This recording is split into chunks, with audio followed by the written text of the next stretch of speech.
सप्रेम साहिब बंदगी सदगुरु कबीर साहब की बाणी, सदगुरु कबीर साहब के शब्द, सदगुरु कबीर साहब के ज्ञान रूपी उनके शब्दों को आप सभी कबीर आश्रम नेवादा गौराडांड के यूट्यूब के चैनल के माध्यम से प्रेसिडेंट कबीर आश्रम नेवादा गौराडांड इस चैनल के माध्यम से सदगुरु कबीर साहब के शब्दों को श्रवण करते हैं। आज इसी कड़ी में सदगुरु कबीर साहब का बहुत ही सुंदर पद है, बहुत ही सुंदर शब्द है। सदगुरु कबीर साहब ने संसार के लोगों को, जो लोग धर्म के नाम पर जीवों की हत्या करते हैं, उनके विषय में सदगुरु कबीर साहब क्या कहते हैं कि संतो पाणी निपुण कसाई, बकरा मारी बैस को पर धावे,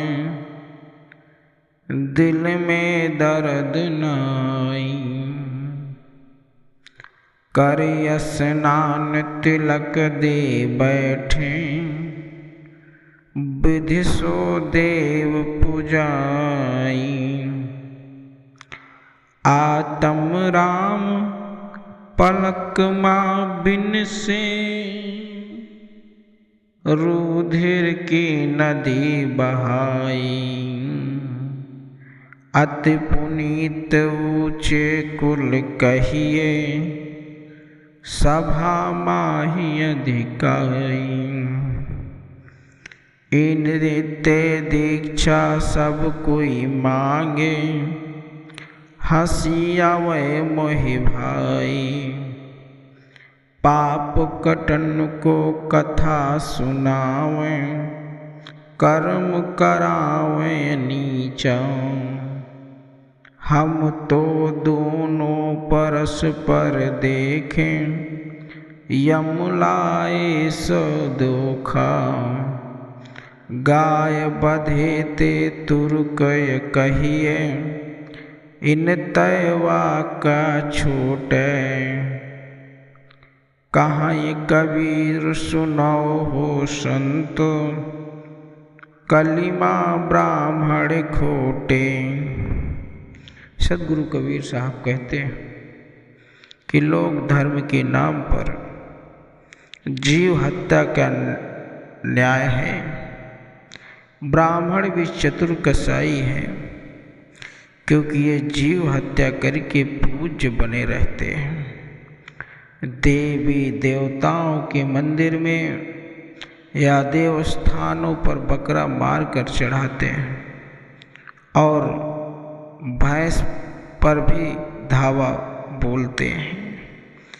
इनके दिल में वध करते समय दया नहीं उपजती। वैसे तो स्नान करके तिलक धारण कर पूजा करते हैं और नियम पूर्वक पूजा आदि करके निर्जीव मूर्तियों को समक्ष जीव हत्या कर देते हैं। क्षण भर में खूनी मंजर उस जगह का हो जाता है। इनको ही उच्च वंश का और पवित्र व्यक्ति माना जाता है। धार्मिक स्थानों पर इनकी अधिक इज्जत भी होती है। इन्हीं लोगों से सब दीक्षा लेते हैं और इनके शिष्य बन जाते हैं। परंतु मुझे तो इन पर हंसी आती है। ये लोग स्वयं ही जीवों का वध कराते हैं और पाप से मुक्ति के लिए कथा भी सुनाते हैं। सदगुरु कबीर का आगे कहते हैं, मैंने इनके कथन और कर्म का मिलान किया तो गलत लगता है कि यह सब यमराज के फंदे में जकड़े हुए हैं। वही कहानी मुल्लों की भी है। गाय मारने वाले तुरक कहते हैं, परंतु पशुओं का वध करने वाले ब्राह्मण भी कम पापी नहीं है। दोनों यही काम करते चले आ रहे हैं। सदगुरु कबीर साहब दोनों को फटकार लगाते हैं। सदगुरु कबीर साहब आगे कहते हैं, संतों, जीवों का वध करके इनको वध करने वाले ब्राह्मण भी खोटे होते हैं।